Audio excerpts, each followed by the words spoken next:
الفاتحة والقبول وتمام بالرسول إلى حضرة سيدنا الرسول محمد صلى الله عليه وسلم، ثم إلى حضرة سيدنا الإمام الحبيب عمر بن سعد بن سليم عليهم تذكر تذكر النفع الانتفاع والإفادة الاستفادة والحث على التمسك بكتاب الله وسنة رسول الله صلى الله عليه وسلم، والدعاء إلى الخير ودلالة على الهدى وابتغاء وجه الله تبارك وتعالى.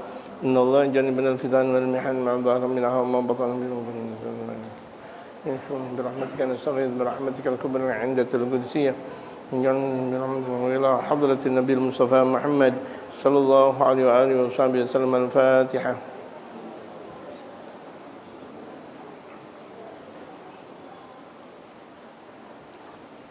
صفحة 11 فقامت.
جوف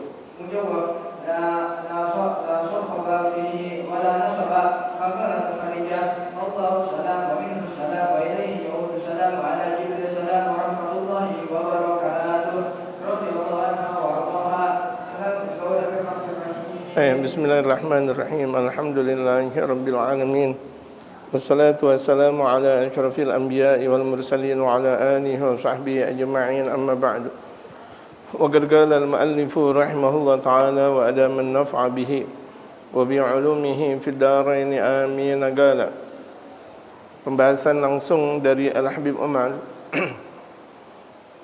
di masih awal madahir tarbiyati min ahdi nubuwati sampai bacaan faqamat bi'azimid dawri min bidayati da'wati. Maka Sayyidatuna Khadijah menjalankan keagungan peranan dari awal dakwah. Beliau memperlihatkan kepribadian beliau dari awal dakwahnya Rasulullah. Betul-betul awal dakwahnya Rasulullah, beliaulah Sayyidatuna Khadijah Al-Kubra yang berada di garda terdepan.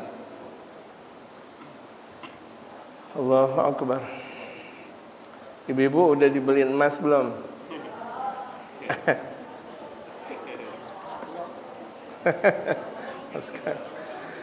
Udah dibeliin emas belum?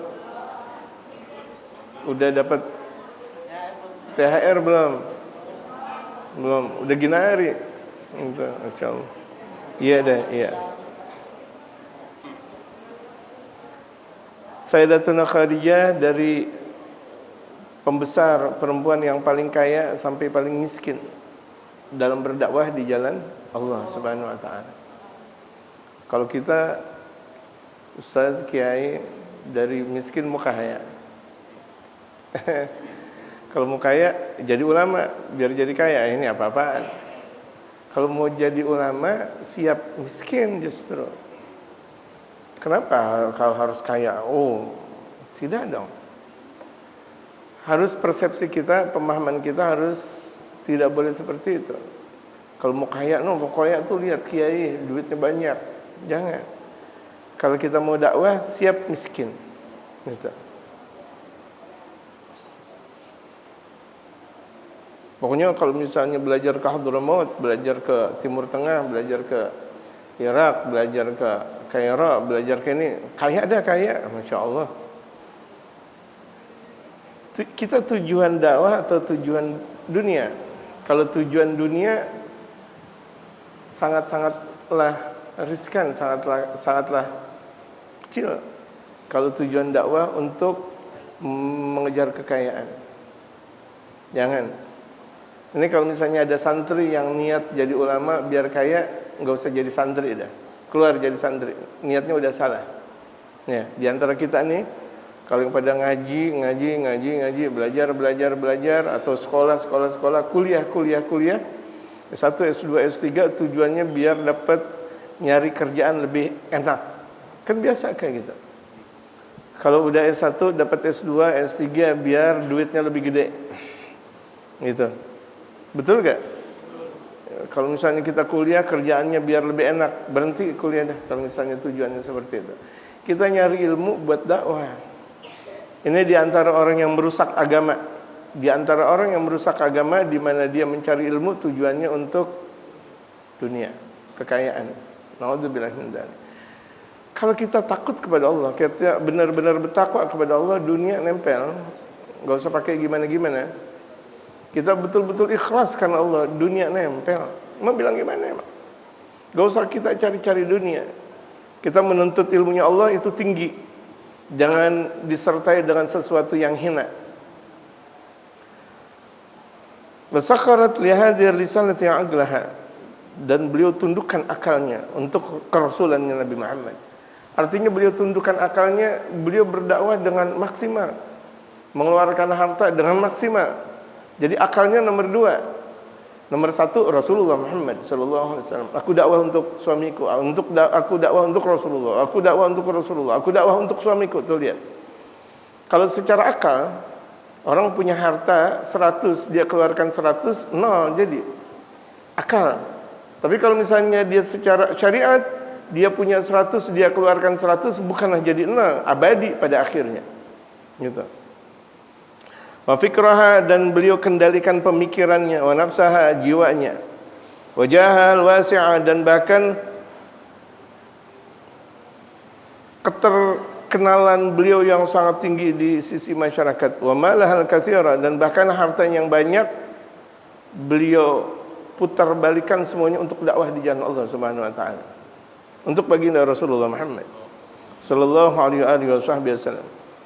Wa badalat kull dzalika fi sabili nusratillahi wa rasulih Nabil Mustafa Muhammad sallallahu alaihi wasallam. Dan beliau maksimalkan, beliau curahkan seluruhnya itu, hartanya, tenaganya, jiwanya, seluruhnya. Bahkan jahal wasi, jaha itu mahkota beliau yang sangat tinggi. Beliau orang terpandang di Quraisy, sangat-sangat terpandang. Semuanya fi sabili nusratillah, semuanya di jalan menegakkan untuk menolong agamanya Allah dan Rasulullah Muhammad sallallahu alaihi wasallam. Insyaallah. Jadi poin pertama, kalau kita mau membentuk tatanan masyarakat, poin pertama kita mempunyai istri yang salihah. Amin. Itu poin pertama. Hatta hamila lana al-haditsu takrimallahi, sampai ada buat kita hadis tentang bagaimana pemuliaan Allah laha kepada Sayyidatina Khadijah. Bahkan sampai Allah sendiri memuliakan Sayyidatina Khadijah. Allah, Tuhan kita, Tuhan jamaah sekalian, Tuhan seru sekalian alam, itu memuliakan Sayyidatina Khadijah. Wa qad dakhalat 'ala Nabi sallallahu alaihi wasallam hamilatan ina'an fihi ta'amun. Satu waktu pernah Sayyidatina Khadijah masuk ke Rasulullah sambil membawa minuman atau nampan. Biasa kalau nampan di situ ada minuman, ada ceret, ada toast, ada gelas-gelas kecil. Itu kalau misalnya di nampan biasa. Fihi ta'amun, di dalamnya, di nampan tersebut ada makanan sambil untuk mensajikan baginda Rasulullah. Fawada'atuhu baina yadayhi, akhirnya Sayyidatina Khadijah mensuguhkan untuk baginda Rasulullah. Faqala laha Rasul sallallahu alaihi wasallam, kemudian Rasulullah bersabda, "Ya Khadijah, wahai Khadijah, hadza Jibril." Ini Jibril. Rasulullah lagi nerima tamu. Tamunya enggak tanggung-tanggung. Siapa tamunya? Malaikat Jibril alaihi salatu wasallam dalam bentuk manusia. Karena seringkali malaikat Jibril datang ke Rasulullah dalam bentuk salah satu sahabat Rasulullah namanya Dihya Al-Kalabi. Makanya mereka para sahabat ketika melihat Dihya Al-Kalabi, ini jangan-jangan Jibril nih, jangan-jangan Jibril, padahal bukan. Karena memang malaikat Jibril seringkali menampakkan dirinya dengan bentuk Sayyidina Dihya Al-Kalabi. Satu waktu lagi santai, ini Jibril ya, ini Jibril. Oh, anak Dihya gitu. Anak Dihya Al-Kalabi. Seperti kejadian di Tarim Hadramaut. Kejadian di Tarim Hadramaut itu Tarim Hadramaut, Nabi Allah Khadir alaihi salatu wassalam seringkali di Tarim Hadramaut, seringkali. Dalam satu riwayat Nabi Allah Khadir, ada di antara kita yang ketemu Nabi Allah Khadir.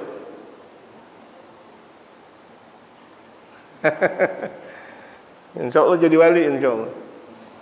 Karena biasanya orang kalau sudah ketemu Nabi Allah Khadir jadi wali min auliyaillah. Ya, itu Nabi Allah Khadir alaihi salatu wassalam di Tarim.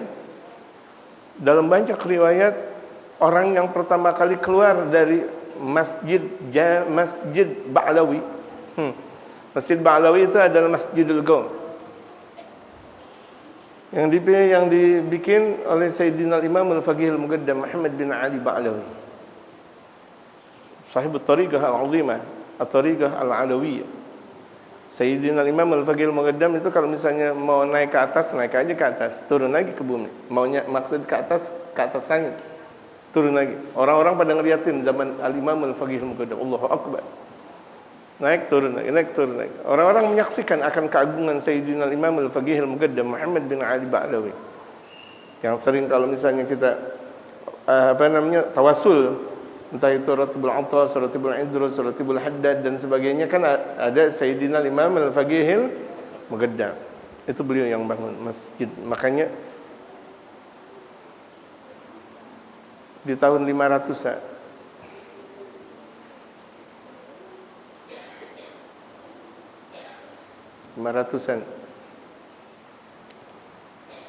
ya.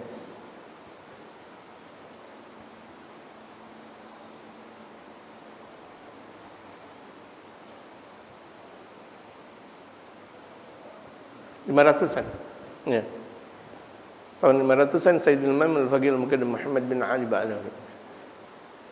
Itu ketika beliau membangun masjid tersebut, itu udah banyak masjid di Tarim. Sebelum kakek moyang beliau Sayyidina Imam Ali bin Ali Khalid Qasam, itu sudah banyak masjid di Tarim, bahkan dari zaman sahabat radhiyallahu taala alaihim ajma'in. Nabi Allah Khadir konon beliau yang pertama kali keluar dari Masjid Ba'lawi, disebut Ba'lawi atau Masjidul Qaum, di waktu salat asar. Pertama kali orang yang keluar dari salat asar dari pintu gharbi, dari pintu kalau nggak salah arah barat, itu adalah Nabi Allah Khadir. Sampai saya sendiri seringkali menemukan Nabi Allah Khadir alaihi salatu wasallam kalau lagi saya salat di Masjid Ba'lawi asar, wabil khusus asar, salat asar.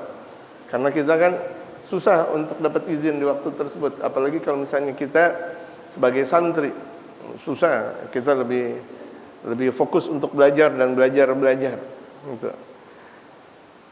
Mau ketemu Nabi Allah Khadir alaihi salatu wasallam, pasti yang pertama kali keluar dari Masjid Ba'lawi habis salat asar itu adalah Nabi Allah Khadir.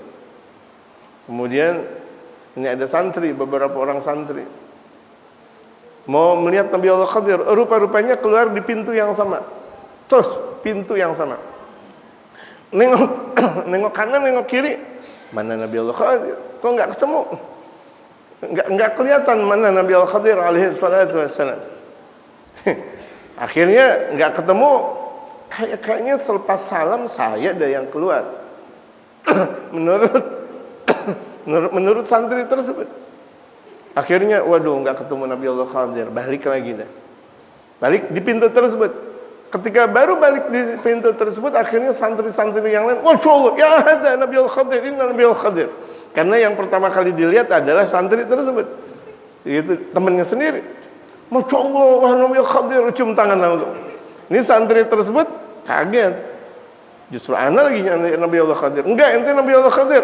Ana lagi nyari Nabi Allah Khadir. Enggak, ente Nabi Allah Khadir. Oh, langsung.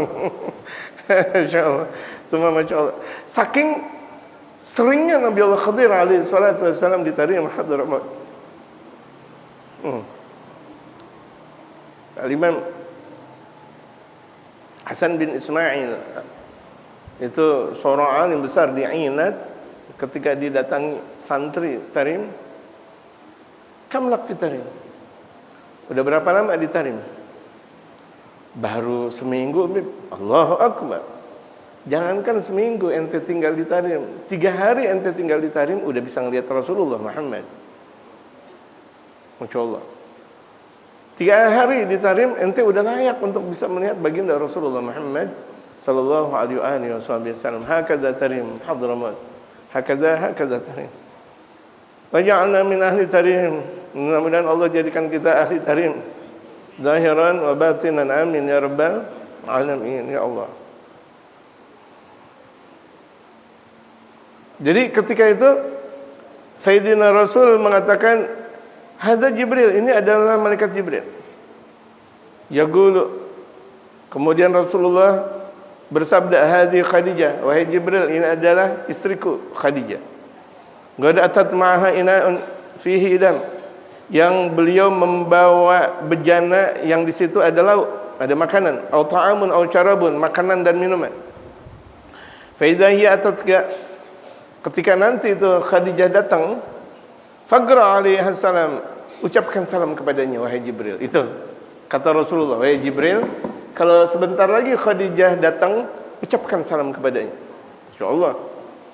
Yang nyuruh baginda Rasulullah sallallahu alaihi wasallam.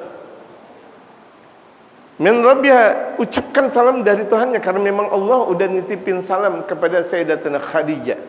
Allah nitipin salam kepada Sayyidatina Khadijah. Wa minni, dan salam dari aku, wa basyirha, dan berikan kabar kepadanya, bi baitin fil jannah. Fa idza hiya atatka, maksudnya Sayyidina Jibril berkata, kalau Khadijah datang kepada engkau ya Rasulullah, maksudnya itu. Kalau Sayyidatina Khadijah datang kepada engkau ya Rasulullah, fagra alaihi salam min rabbiha, ucapkan salam dari Tuhannya, karena Allah memberikan salam kepada aku untuk aku ucapkan salam kepada Khadijah, kata malaikat Jibril. Wa minni, salam dari aku juga. Masya Allah, salam dari Allah dan salam dari Sayyidina Jibril. Abashirah, dan berikan kabar gembira untuk Khadijah, bibaitin fil jannati min gasab, untuk dia mendapatkan satu rumah di dalam surga dari bambu. Jangan lihat dulu bambu apa nih kalau begini jadinya. Kita udah pemahaman bambu biasa. Ay lu'lu'in mujaffaf, itu bambu yang terbuat dari lu'lu'.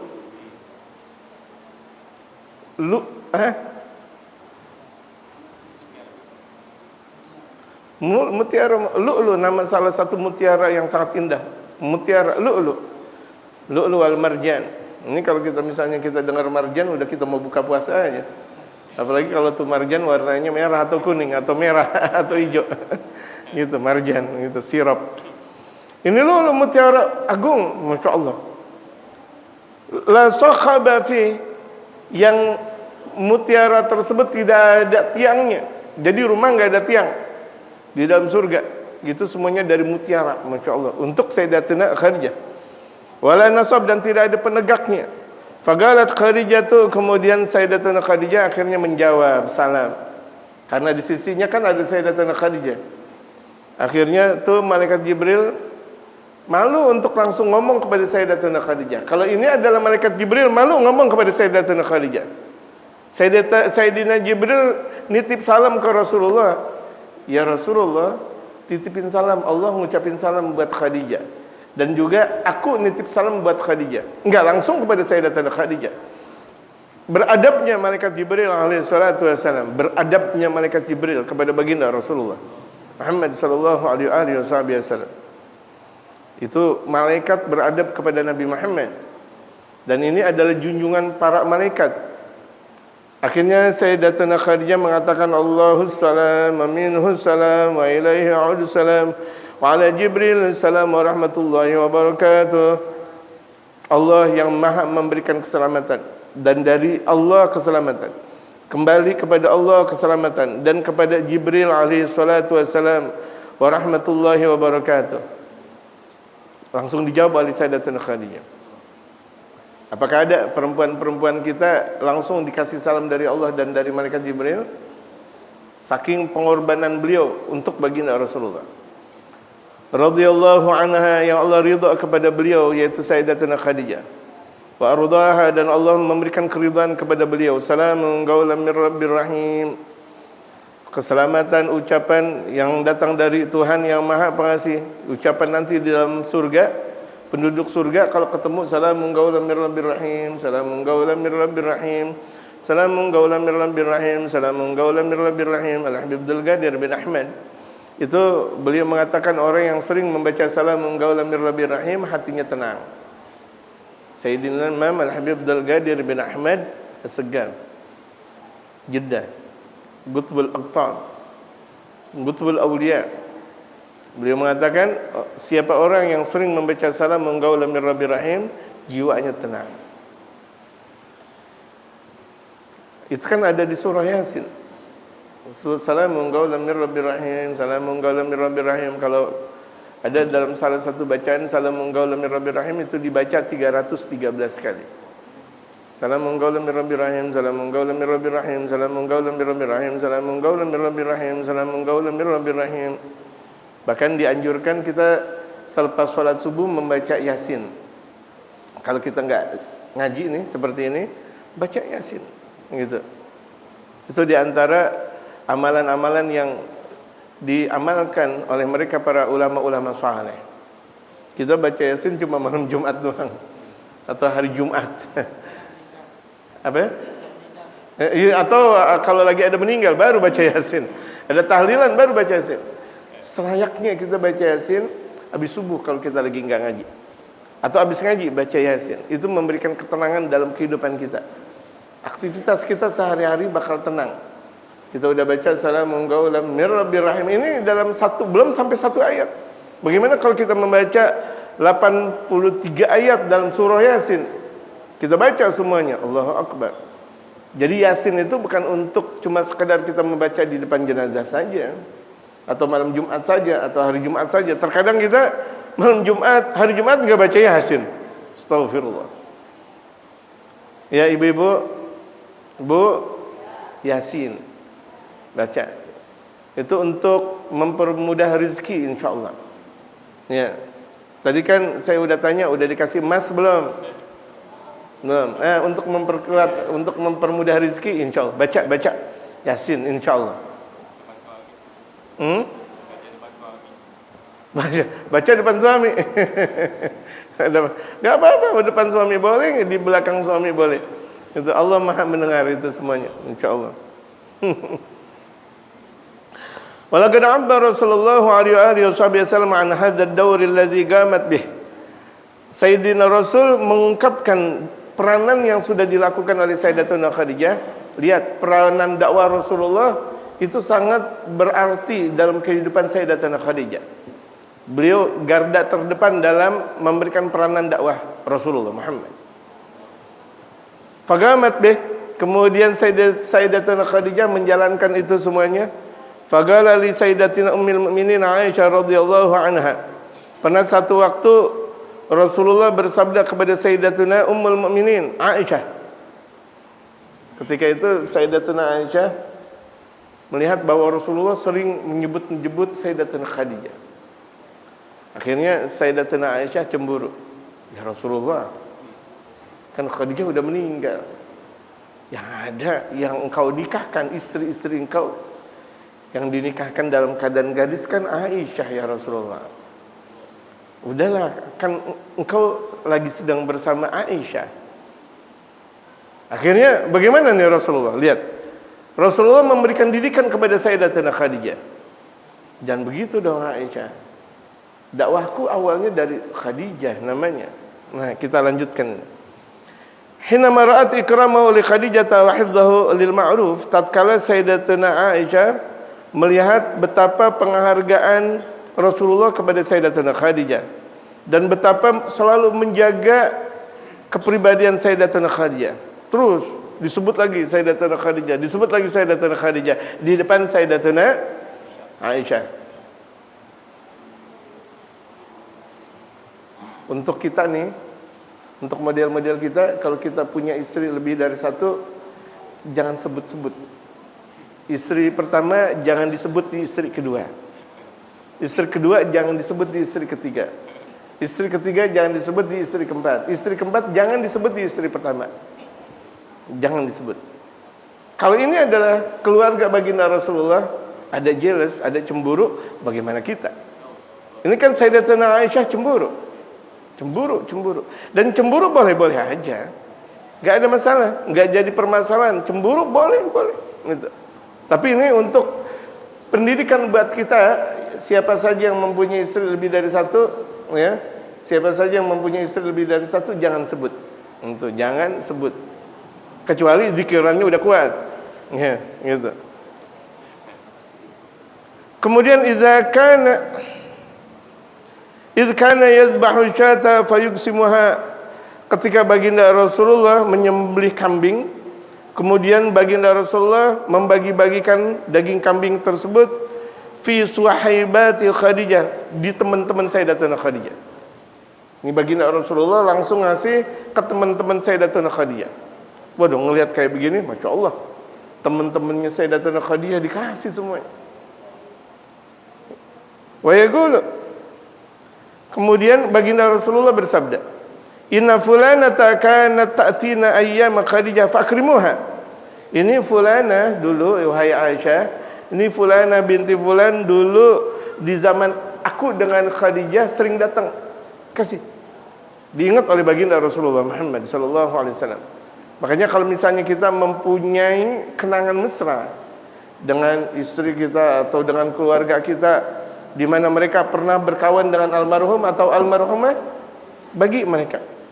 Bagi, apalagi kalau misalnya di bulan suci Ramadan. Waduh, bekas teman bapak kita nih, atau bekas teman ibu kita nih, atau bekas tetangga kita nih, kasih.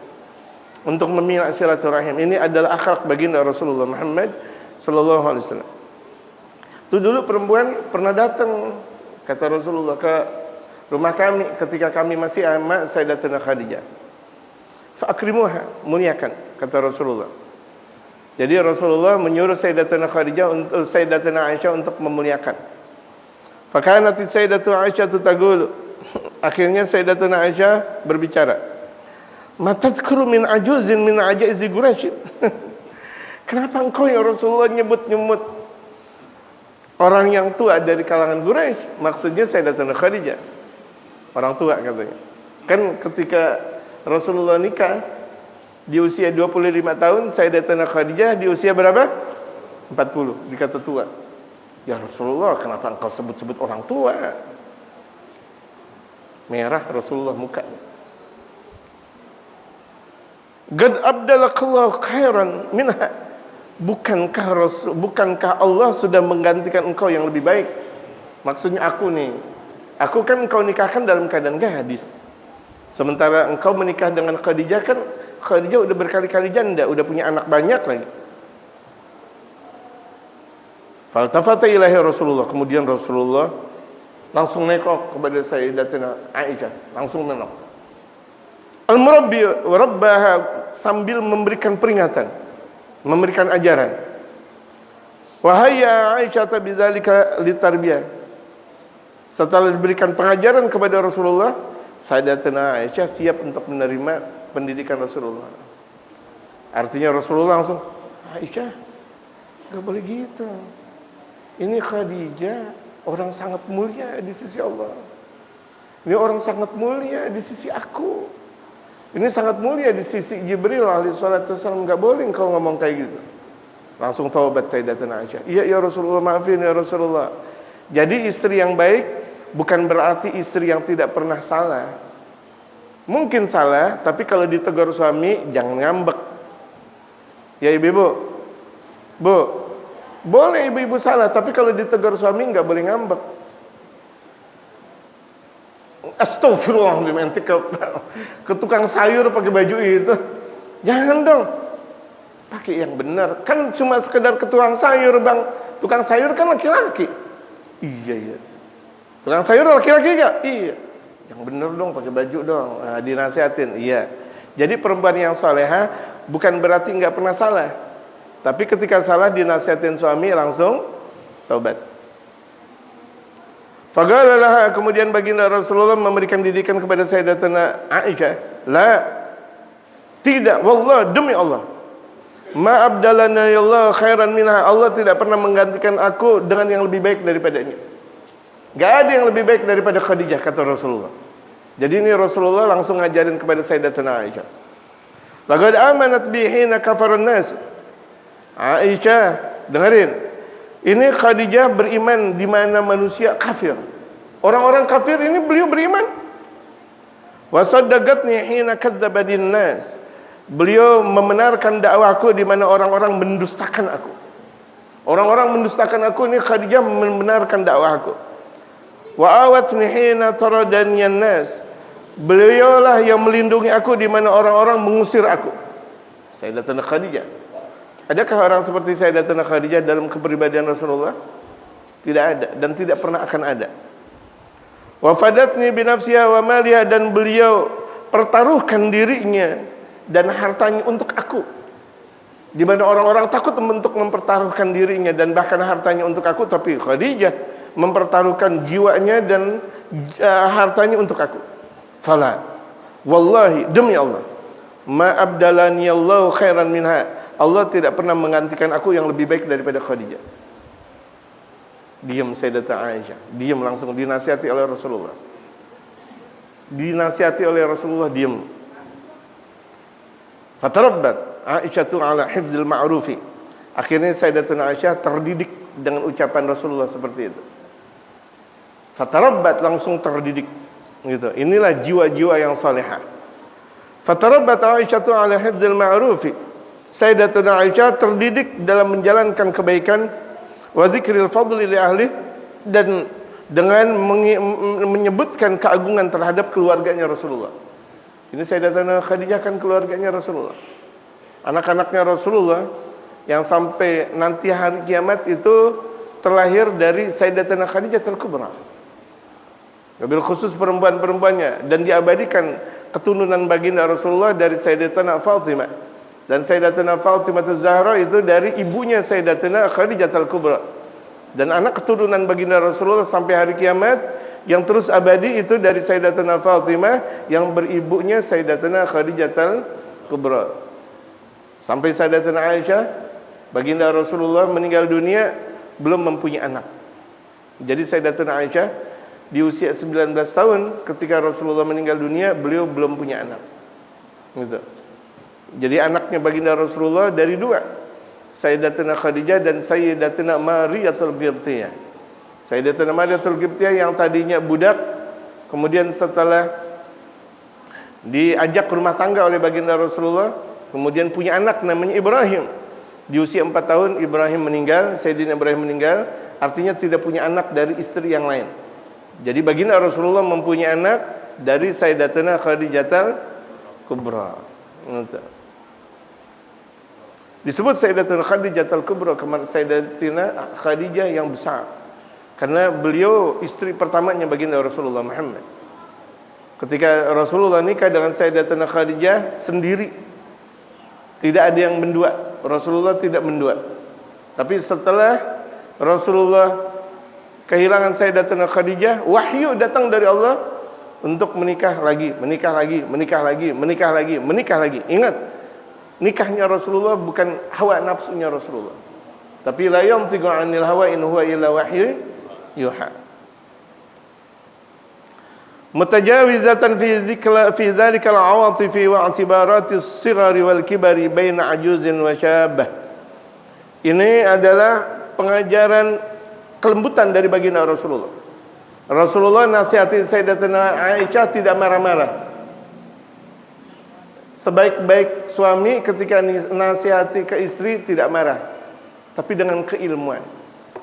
Makanya cari istri yang salehah, dia mana suami kalau lagi ngajarin dia paham.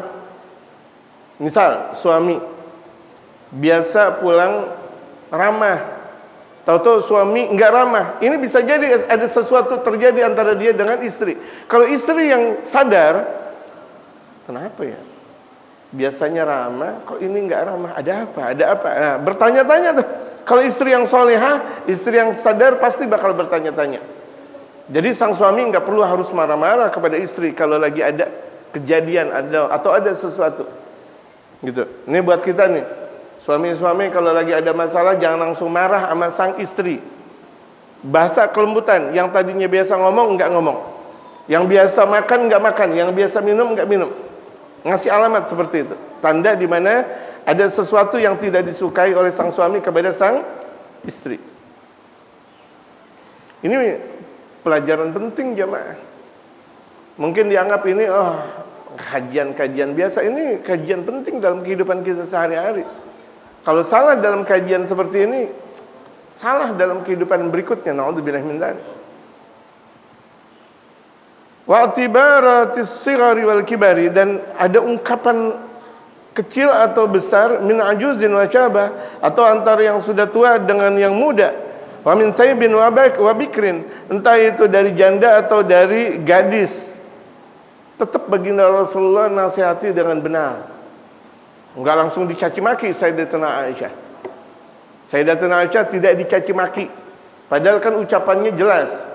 Ya Rasulullah, kenapa engkau sebut-sebut orang yang udah tua? Udah tua. Sayyidatuna Khadijah dikatakan tua. Itu kan penyebutannya udah luar biasa. Yang andaikan tuh kita seperti di dalam posisi Rasulullah, mungkin kita marah. Tapi Rasulullah tidak memberikan perhatian kepada Sayyidatuna Aisyah, jangan ngomong kayak gitu. Ini Khadijah sebagaimana yang telah disebut oleh Sayyidina Rasul, peranannya banyak dalam dakwah. Gitu. Bal tajawazat kull hadhil i'tibarati li ajli iqamati mizanil ikrami. Bahkan ini betapa Sayyidatuna Khadijah menjalankan ini semuanya karena betul-betul menjalankan timbangan kemuliaan li ahlil badli fi sabilillah tabaraka wa taala, buat orang yang mencurahkan di jalan Allah Subhanahu wa taala. Sayyidatuna Khadijah mencurahkan harta, tenaga, semuanya itu untuk memberikan peranan kepada Rasulullah, memberikan sokongan buat Rasulullah, pendidikan, pelajaran buat yang lain. Inilah Sayyidatuna Khadijah. Wa ahli tadhiyati, dan memberikan ajaran kepada orang yang memaksimalkan berdakwah di jalan Allah. Wa ahli al-ata, dan kepada orang yang sering memberi. Lihat Sayyidatuna Khadijah. Yang Sayyidatuna Khadijah memberi tidak pernah kenal berapa jumlah yang sudah beliau berikan. Enggak pernah kenal. Semuanya, lihat, harta yang dimiliki semuanya untuk Rasulullah. Semuanya. Harta emas-emasnya, baju-bajunya yang luar biasa cantik-cantiknya, indah, mahal, semuanya untuk dakwahnya Rasulullah Muhammad sallallahu alaihi wasallam. Fahuwa mizanul karamah. Nah, ini dikatakan oleh Habib Umar, ini timbangan kemuliaan, wa syaraf, keagungan, wal izzi, kemuliaan, wasyadah, ketinggian derajat. Di mana orang kalau sudah memberi tanpa perhitungan, ini berarti orang mulia. Siapa saja orang kalau memberi tanpa perhitungan berarti dia mulia, mutlak mulia. Siapa saja. Ta'alamat dzalika Aisyah, akhirnya Sayyidatuna Aisyah belajar dari kejadian tersebut. Sadar bahwa apa yang dikatakan oleh Sayyidatuna Aisyah itu adalah salah. Akhirnya minta maaf Sayyidatuna Aisyah kepada Rasulullah. Enggak lagi-lagi ngomong kayak gitu. Enggak lagi-lagi nyakiti hati Rasulullah dengan mengatakan bahwa Sayyidatuna Khadijah adalah orang tua. فأخذت تذكر هذا الحديث الجاري بينها وبين رسول الله صلى الله عليه وسلم وتبلغه للأمة. Akhirnya Sayyidatuna Aisyah mengambil hadis ini dan bahkan mengajarkan kepada umat. Pernah kejadian aku dengan Rasulullah seperti ini, kata Sayyidatuna Aisyah. Berarti kan Sayyidatuna Aisyah enggak ngambek. Dinasihati sama Rasulullah, beliau terima. Dan bahkan hadis ini yang menyebarkan siapa? Sayyidatuna Aisyah. Kalau beliau ngambek nggak bakal disebarkan hadis ini. Aku diomelin sama Rasulullah, tapi karena memang terdidik lewat Rasulullah, Nah kita begitu juga. Satu waktu kita boleh diomelin sama guru, tapi kalau itu adalah ucapan benar, bismillah. Kenapa harus kita malu? Karena orang yang masih terdidik, alhamdulillah dididik. Selagi orang masih mau terdidik, dididik. Kalau orang nggak mau dididik, berarti tidak terdidik. Tidak bakal dapat didikan, benar gak? Selagi orang mau mendapat didikan, ya terdidik. Kalau dididik berarti ketika mengatakan ini benar adalah benar, ini salah adalah salah. Itu namanya terdidik. Kan kita ngaji semuanya mau dapat didikan dari sang guru. Guru kan dapat didikan dari gurunya lagi. Gurunya lagi dapat didikan lagi kepada gurunya lagi. Sebagaimana kajian kita kemarin, sanad.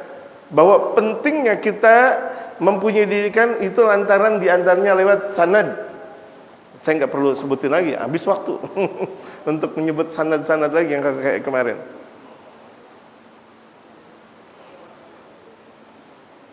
Wa tuballighu lil ummati, dan bahkan Sayyidatuna Aisyah menyampaikan hadis ini ke umat. Diajarkan. Sayyidatuna Aisyah ini mujtahidah besar. Ketika baginda Rasulullah meninggal dunia, usia beliau 19 tahun, itu sahabat-sahabat banyak mempunyai permasalahan yang sangat bertubi-tubi kembali kepada Sayyidatuna Aisyah. Sayyidatuna Aisyah di usia 19 tahun langsung mampu untuk menjawab ini dan itu, ini dan itu. Permasalahannya siapa Sayyidatuna Aisyah? Kan istri Rasulullah Muhammad sallallahu alaihi wasallam, dan baginda Rasulullah meninggal di paha Sayyidatuna Aisyah. Bahkan ada satu golongan nih benci kepada Sayyidatuna Aisyah. Bencinya kewalahan sampai mengatakan bahwa dikatakan Aisyah kafir. Padahal Rasulullah meninggal di paha Sayyidatuna Aisyah. Ketika itu baginda Rasulullah pusing sebelum meninggal dunia.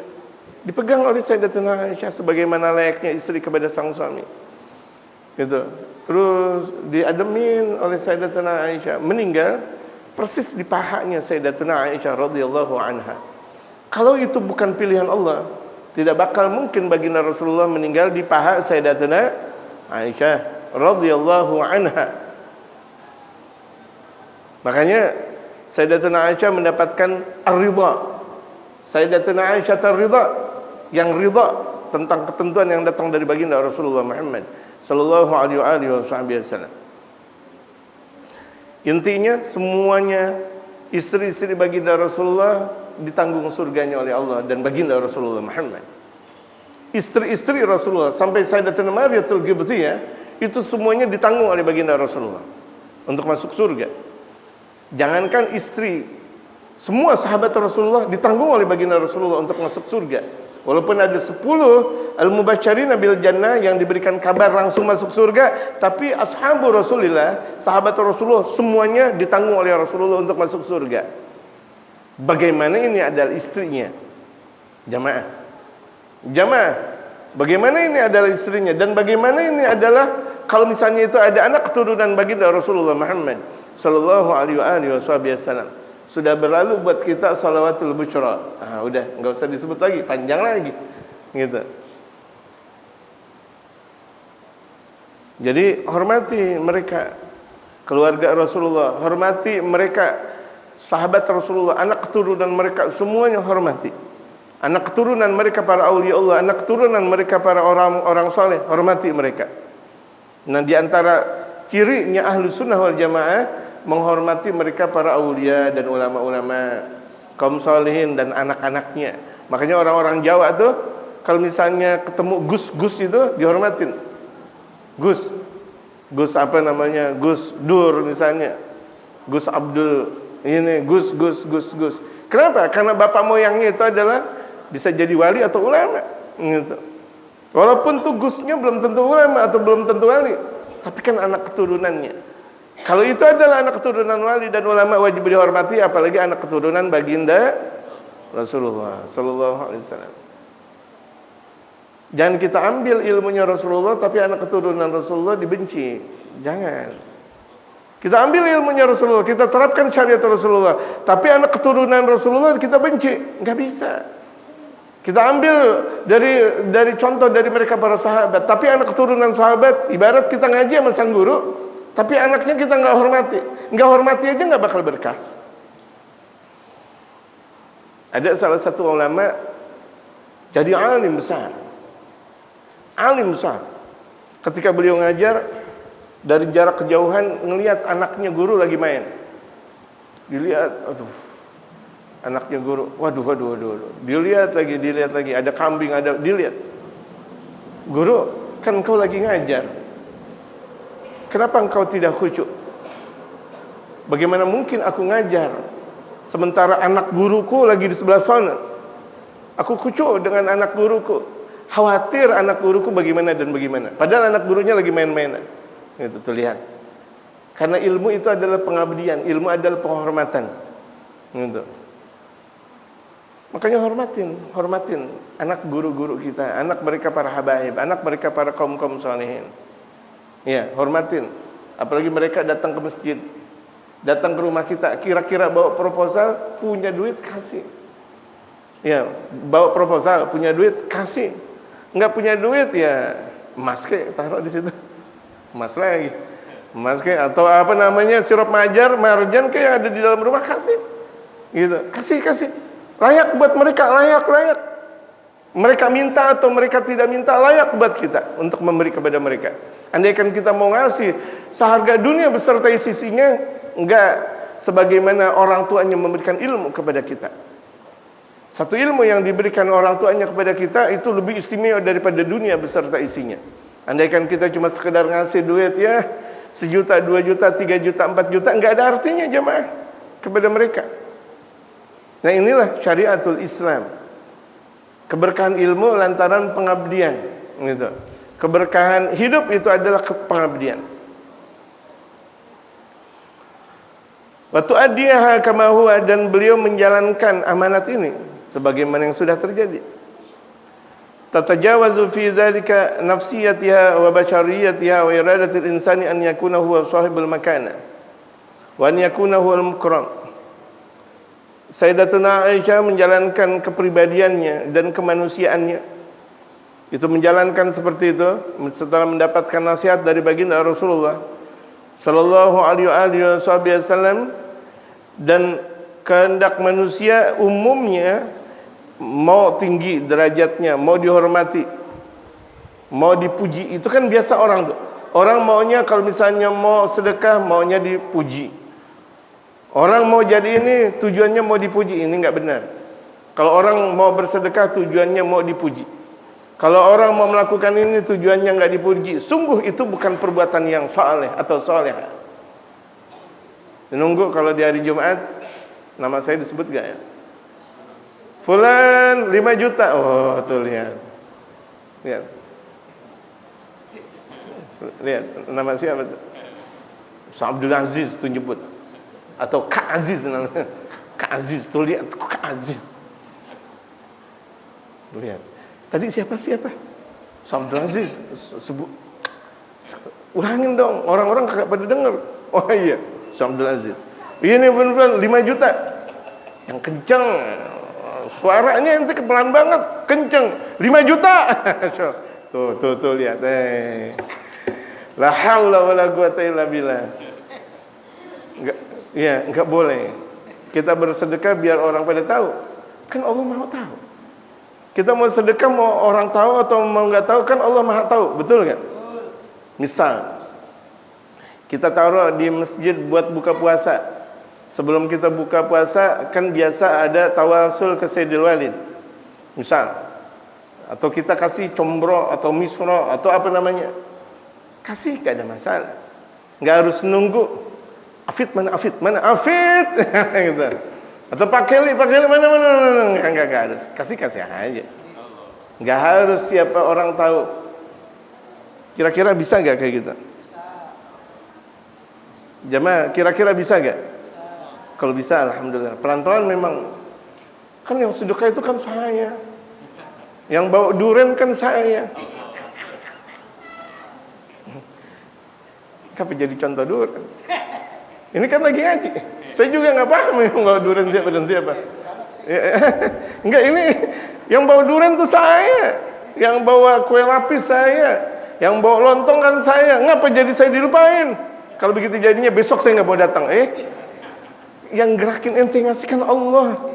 Betul gak? Harta, ini jamaah sekalian, harta yang kita miliki bisa dalam kebaikan atau keburukan. Kalau kita nggak keluarkan kebaikan, tuh harta bisa jadi dalam keburukan. Mau gak harta kita yang tadinya kita untuk sedekahin, kita nggak sedekahin, tahu-taunya buat berobat kita ke rumah sakit? Mau gak? Atau tahu-tahu kehilangan, kecurian dan sebagainya. Tahu-tahu rumah bocor aja, ya Allah dia bocor. Tahu-tahu apa? Padahal nggak ngapa-ngapa tuh rumah, pakai bocor, pakai apa? Tuh duit. Yang tadinya harusnya untuk kebaikan nggak jadi keluar untuk yang begitu. Paham nggak jemaah? Jadi kira-kira mau bersedekah ikhlas atau tidak ikhlas?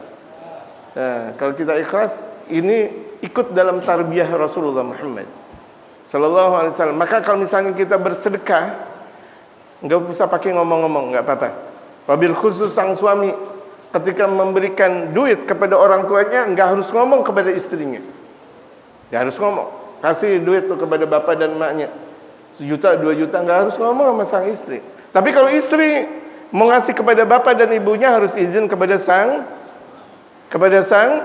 suami. Bisa paham nih Ibu? Ya.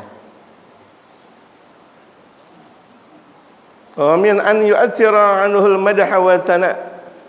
Dan baginda Rasulullah memberikan pengaruh dalam pujian. Baginda Rasulullah ketika memuji Sayyidatuna Khadijah, itu terpatri dalam Sayyidatuna Aisyah kekuatan dakwah. Wa hiya tu'athirul madha wa thana li dhariratiha az-zawjati as-sabiqati lil Mustafa Muhammadin sallallahu alaihi wasallam. Yang Sayyidatuna Khadijah memberikan dampak atas pujian Rasulullah tersebut kepada madunya. Kan Sayyidatuna Aisyah madunya. Istri-istri yang lain madunya. Itu keadaan Sayyidatuna Khadijah yang terpuji, itu juga memberikan kesan kepada istri-istri baginda Rasulullah Muhammad sallallahu alaihi wasallam. Wa hadza atharun min athari hadhihi tarbiyatil 'azimah, dan ini adalah dampak kepribadian dakwah yang sangat agung. Jadi kalau misalnya kita mau memberikan tarbiyah kepada keluarga, ambil contoh keluarga baginda Rasulullah. Ambil contoh kepada keluarga baginda Rasulullah, itu adalah sempurna. Istri-istri Rasulullah, anak-anak Rasulullah, cucu-cucu Rasulullah, sahabat-sahabat Rasulullah, yang bergaul dengan baginda Rasulullah, itu adalah orang-orang yang sempurna, karena mereka adalah yang mendekati baginda Rasulullah Muhammad sallallahu alaihi wasallam. Jadi poin yang terpenting, selain kita mau membentuk keluarga yang sempurna, sakinah, mawaddah, yang warahmah, selain kita menjadikan istri yang salehah, kalau misalnya memang itu tidak salehah, kita salehahin. Udah terlanjur nih istri, Allahu Akbar, mulutnya puyeng banget kita dengar, bagaimana kita salehahin? Kita maksimalin jadi salehah. Kita bentuk sang istri itu sering memberi, gitu. Karena kalau misalnya suami udah sering memberi, insya Allah istri bakal sering memberi. Makanya kita sebagai sang suami, kita dijadikan model dalam kehidupan kita. Bagaimana kalau kita sering memberi lagi, nanti istri bakal ngikutin. Jadi kita sang suami nggak boleh pelit. Jamaah, kita sebagai suami nggak boleh pelit. Kalau kita mau mendidik, kita yang berada di garda terdepan dalam bersedekah, sebagaimana Sayyidatuna Khadijah al-Kubra dalam bersedekah di jalannya Allah Subhanahu wa taala dan jalan baginda Rasulullah Muhammad sallallahu alaihi wasallam. Ini banyak orang mendidik tapi nggak bersedekah. Makanya didikannya nggak berhasil. Coba lihat. Ada orang mendidik ini dan ini walaupun dengan keilmuannya hebat, tapi dia sendiri nggak pandai bersedekah, nggak berhasil. Ada guru santai, ilmunya sih sederhana, tapi sedekahnya banyak banget. Ini yang berhasil. Guru sih guru kampungan, dia naik beca, naik sepeda ontel, duitnya nggak seberapa, tapi gemar bersedekah. Sama fulan dikasih, sama fulan dikasih, sama fulan. Andai kan sisanya paling seberapa, ini justru ilmu yang berkah. Daripada ada guru duitnya banyak, tapi nggak pernah bersedekah, itu nggak bakal memberikan dampak, memberikan tarbiyah kepada umat. Walaupun dia adalah guru besar, walaupun dia adalah kiai besar, Walaupun dia punya majlis salim, ada 100 majlis salim, enggak ada manfaatnya. Nah, poin terpenting juga, jalankan sunnah Rasulullah walaupun cuma sekedar minyak wangi. Orang yang baru ngaji walaupun sebentar, dia pakai minyak wangi, ilmunya lebih bermanfaat daripada ulama besar 100 majlis taklim yang dia punya tapi enggak pandai pakai minyak wangi dan tidak pandai bersiwak. Dengerin saya. Ada ulama besar, majlis taklimnya 100, enggak tahu-tahu, atau 200 misal. Majlis taklim 200 atau 300. Saya sendiri enggak terungkap betapa capeknya. Tapi dia enggak pandai bersiwak. Dia enggak pandai pakai minyak wangi. Ilmunya enggak ada seberapanya. Karena iblis bisa jadi lebih pintar daripada dia, lebih pandai daripada dia.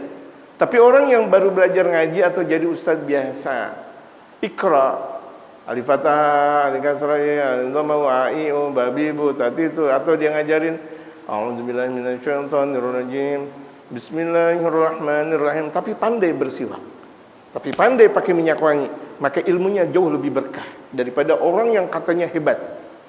Kehebatan itu karena menjalankan sunnatul Rasul Muhammad. Jamaah, kehebatan itu karena dia menjalankan sunnatul Rasul Muhammad, bukan yang lain.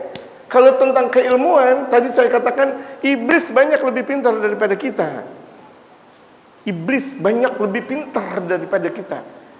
Jin, bahkan jin muridnya Imamul Haddad yang sudah hampir 300 tahun yang lalu, sekarang jin-jinnya masih banyak ngaji di Tarim. Jinnya Imamul Haddad udah 300 tahun yang lalu. Ini jin yang dulu pernah ngajinya Imamul Haddad, bukan ngaji sama kita. Enggak tahu-tahu Qutbud Da'wah wal Irsyad. Alim enggak? Alim banget. Sampai kalau misalnya kita lagi ngaji sama Habib Umar dan sebagainya, kelihatan sih sepi. Kok jadi kok penuh sesak.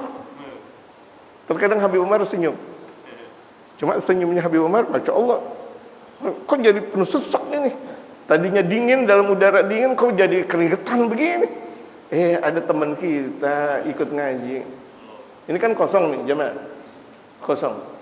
Abdul Aziz atau Kak Aziz. Kira-kira ngerasa penuh sesak gak?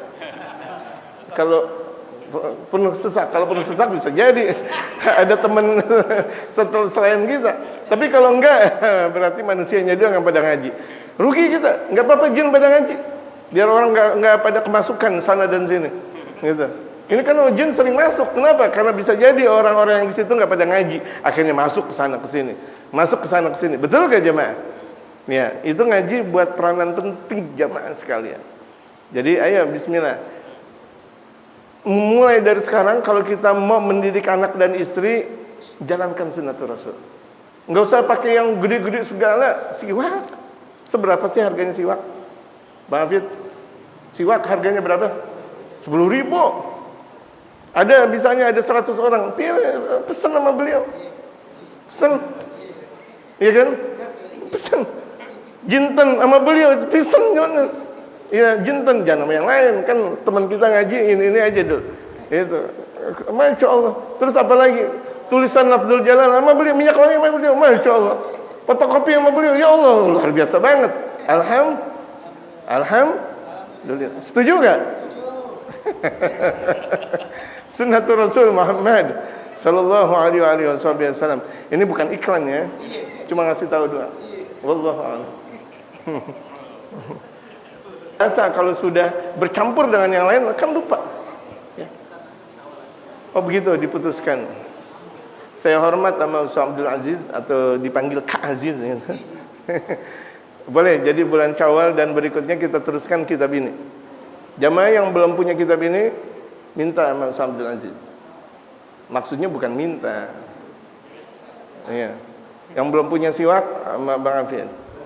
Yang belum punya ornamen lafzul jalalah, doa dan sebagainya, Abdul Wali dan sebagainya. Ya, mau punya tulisan indah dengan Pak Kelik insyaallah. Wartawan senior beliau. Wallahu a'lam.